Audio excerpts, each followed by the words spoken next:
Dame Kelly Holmes is a double Olympic champion and one of the UK's most famous athletes, respected worldwide as a role model and inspiration. Setting and still holding the British records in the 800 and 1,500 metres, Kelly is an Olympic, Commonwealth and European champion that has achieved 7 gold, 8 silver and 4 bronze medals throughout her career. After her Olympic success, she won BBC Sports Personality of the Year, European Athlete of the Year and was honoured with a Damehood from the Queen. I'm delighted to be joined by Dame Kelly Holmes. Kelly, lovely to meet you. Thanks for being here. Thank you very much. Are we okay to start with the trust? Yes, of course. And we've just finished our first year of the programmes at Westfield Health, and we've all been blown away by the impact that it's made on children from underprivileged areas, and really keen to understand, where did your inspiration start to set up the charity? Well, I suppose it started really from my own background and interest in sport for one, but also having role models. So from school, my PE teacher became, what wasn't known then, was like a mentor really, because even though she had a role to play, she saw talent in me and believed in me. And I think I always kept that in my mindset throughout my whole career. And then post-winning my 2 gold medals in Athens, I was put on a real big platform that I obviously took quite seriously, because I realised then I had an impact on people. And I got this opportunity to go around the country to inspire lots of school children and people in communities. But I realised that I wasn't hitting areas of deprivation, deprived areas, seeing young people that didn't have an opportunity to change. There was no investment in those areas. And because of just my passion of helping young people, I think, and making a difference to, I always believe that one person can make a difference to someone's life forever. I decided to set up the trust in 2008, and here we are today. Wow. And I mean, that's inspirational. And for my journey, I think the learning I've taken from the last period is you live the world through your own eyes. And we've been exposed to children who've had suicidal thoughts, they've been self-harming, they're under child protection orders due to domestic violence. And we've seen that a relationship with one person, like your PE teacher, can literally change somebody's hope and aspirations. And what one piece of advice would you give to those kids that are on our programmes?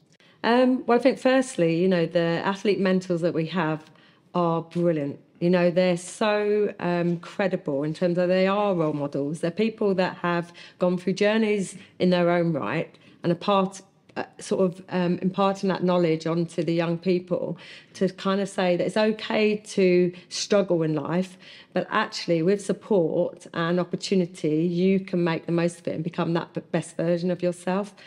Sometimes it is about accountability, recognising that there are people there to support you and you taking up that opportunity. But sometimes it is just given that chance to change. And I think that's what we do within the trust. That one person in our eyes is that athlete mentor who go through life's experience to be that best person, never failing in their eyes, even though in life you fail. It's about how do you change that into a positive, learn by it, pick yourself up and go again. Absolutely. And I often tell a story. Westfield Health's headquartered in Sheffield. I live in Sheffield. I know you've actually competed in Sheffield at the old Don Valley Stadium. Yeah. There's a bus route in Sheffield called the 83, goes from east to west, and literally a 3-mile gap. Kids that get on the bus on the east side, that are born today especially, they will develop poor health by age 50 versus 3 miles down the road, kids getting on the same bus develop poor health by age 70. That 20-year gap, the impact on their quality of life, their ability to earn a living, and the cost that creates in the system. So from your perspective, what can businesses do to support this? Because this is a huge societal problem that we're faced with, based on the postcode that you're born in, determines the opportunities you have in life. What message would you give to other businesses to make a difference in this area? The thing is, young people are our future, and so when it comes to that, the absolute need in supporting all young people across society is essential.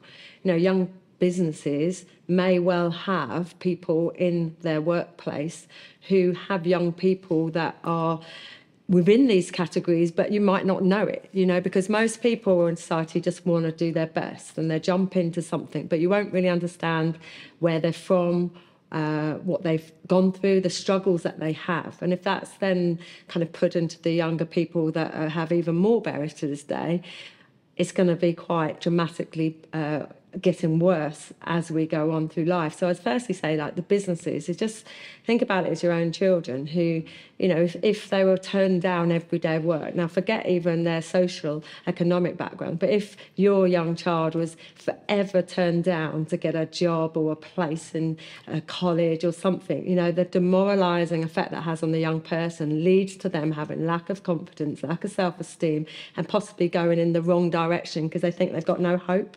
So think of it first and foremost, that if it was your young person, what would you want to do? You want to give them every opportunity to at least strive or try or have that opening and the vision that they can become someone, because you can't become someone without seeing other people having achieved from your area.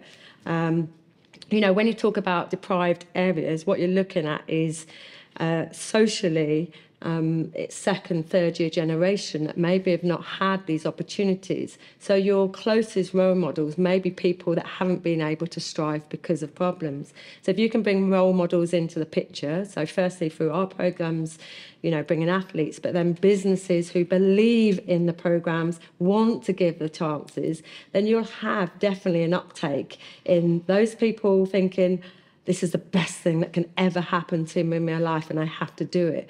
But equally, you'll close that gap. You know, those people in those deprived areas will suddenly see the opportunities around the whole city and areas around the country that they think, do you know what? There's a place for me. Yeah, brilliant. And the charity's been going since 2008, so that's 14 years and counting. I know. What are you most proud of in that period? Oh, wow. So many things, because, you know, it's developed over the years. You have a great team behind the charity, and obviously, like yourselves of Westfield Health, some brilliant supporters, and that's what we need to keep the message alive. But, you know, I'm proud of, I'd say, if I was looking at the individuals, the athletes, absolutely, because when I won 2 gold medals, I obviously had a lot of opportunities open to me, and I realised that the athletes that were still there and those still competing to this day, if they're not the one of the moment, then they may not have the platform themselves to go into lots of other directions that maybe they wanted. But equally, you know, your community is that support you've got behind you, the belonging, the feeling that you've got a purpose, and that's what sport gives you. And when you leave that, you then maybe not realise who you are and what you give. But coming into the charity, becoming a mentor and somebody's a role model, I mean, uplifts that spirit of that athlete, and they go from strength to strength, and they are literally the glue in the organisation.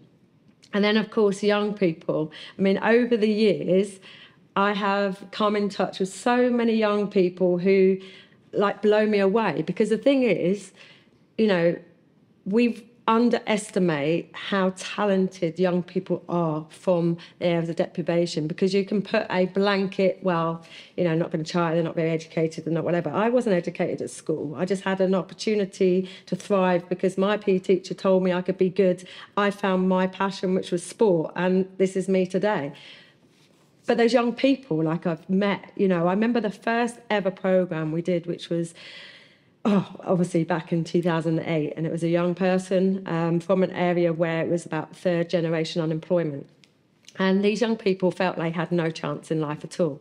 And I remember at the end of one of the programmes, similar to the programmes you're supporting, being there right at the end, and this young boy that I'd met first, he literally didn't care about anything, like literally didn't care on the first day of our programme. So, of course, our athletes got involved. They went through the whole process of the programme, and I was there to give the certificates. And I saw this young boy coming up, and I thought, oh, I recognise him. But when I first saw him, he was in the hoodie, kind of didn't really care. I saw him coming up in his suit with his tie on, and he stood on stage, and he was smiling. And I was like, oh, yeah, you're the same boy. And he's like, this is brilliant. And I gave him his certificate, and I gave him a big hug, and he says, this is the first day of my new life, and I'm going to make the most of it. Well, of course, me, you know, emotional wreck as I am, believe it or not.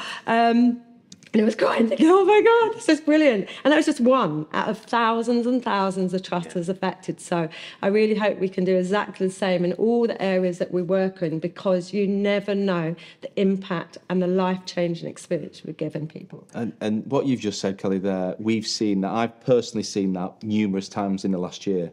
You know, children that hadn't spoken one word in school for 18 months start to converse, came into Westfield Health, started to have a conversation with people. Yeah. A young girl who didn't speak at all through the session started to get these drawings out of her bag, and they were literally world-class drawings. She's a fantastic artist. Yeah. And it's just that belief and that moment. And if anyone watching this, that light can turn on. It really can. Just It through gives this me programme. I goosebumps know, thinking about it's kind of amazing. how we change somebody's life. And it is genuine change. You know, this isn't just sort of lip service. It's a real thought-through programme. We've been doing this for years now as a trust. And of course you learn, but society changes.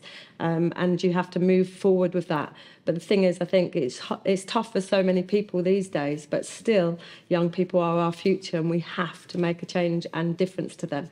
Yeah. And just going back on something you said, I'm really glad you mentioned it. Clearly, the focus is on the kids. It's all about the kids, but the athlete, the sports mentors. I left football. I was a professional footballer for 4 years. So that rejection, when you've been competing at a certain level and very confident, and then it goes, you know, it's a huge drop and fall. You have to reinvent yourself. You have to find yourself again.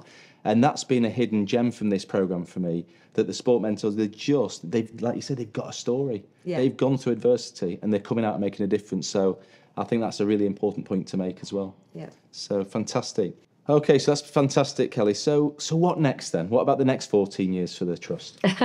Well, I think firstly our goal is to improve the health and well-being of young people, and we want to do like sort of 10,000 young people. I'm going to say each year. I mean, I don't know what the Trust has put in place, but I'm going to say each year to make a difference and transform their lives, because I do think the correlation between physical and mental health is really important, and understanding they both have an equal importance in somebody's life.